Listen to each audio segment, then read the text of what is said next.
ਅਫਸੋਸਨਾਕ ਵਾਕਿਆ ਲਾਹੌਰ ਦੇ ਇਲਾਕੇ ਚਰਾ ਦੇ ਵਿੱਚ 3 ਬਾਲਾਂ ਦੀ ਕਾਤਲ ਸੱਕੀ ਮਾਂ ਨਿਕਲੀ। ਮਾਂ ਨੇ ਬਾਲਾਂ ਨੂੰ ਕਿਉਂ ਕਤਲ ਕੀਤਾ, ਪੁਲਿਸ ਦੀ ਤਫਤੀਸ਼ ਜਾਰੀ ਹੈ। ਪੁਲਿਸ ਰਾਏ ਦਾ ਆਖਣਾ ਹੈ ਬਾਲਾਂ ਦੇ ਵਾਲਿदैन ਦਾ ਇਕੱਠੇ ਮੈਡੀਕਲ ਸਟੋਰ ਉੱਤੇ ਜਾਣ ਦਾ ਬਿਆਨ ਝੂਠਾ ਨਿਕਲਿਆ।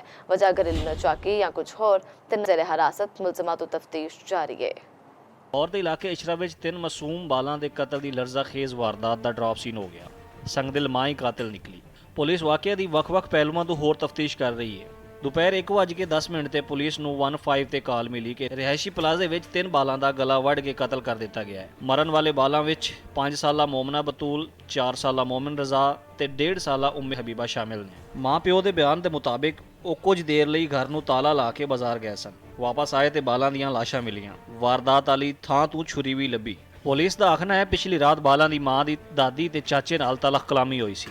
वारदात विच इस्तेमाल होने वाली छुरी बाला दी मां ने एक दिहाड़ पहले ही खरीदी सी। अभी बहुत कबलज वक्त है, अभी इनिशियल बिल्कुल स्टेज है और ये हम आपको कुछ जब तफ्तीश कुछ आगे बढ़ती है तो आपको बताने। मां प्यो चाचे ते दादी तो पुछगछ की जा रही है। आले दुआले दी CCTV फुटेज तो भी मदद ली जा रही है। बाला दा प्यो मोटर मैकेनिक रमजान अपनी बीवी बरा ते बाबी नाल इको क्वार्टर विच रहंदा है। मेडिकल स्टोर से मेडिसिन लेने के लिए गए हैं तो वापस आए तो वापस सलामत बच्चे नहीं मिले उनको। झगड़ा भी नहीं है, लड़ाई झगड़ा भी नहीं है, वो किसी के साथ लड़ता भी नहीं था, किसी के साथ इस तरह की है भी नहीं है। वज़ीर आला से अपील की है कि इनके जो कातिल हैं उनको करार वाकई सजा दी जाए, वो किसी रियायत के मुस्तहिक नहीं। दूजे पासे वज़ीर आला पंजाब ने इस वाक़े उत्ते बड़े दुख का इजहार करदियां आख्या है मासूम बालां दा सफाकाना कतल बर्दाश्त तो बाहर है।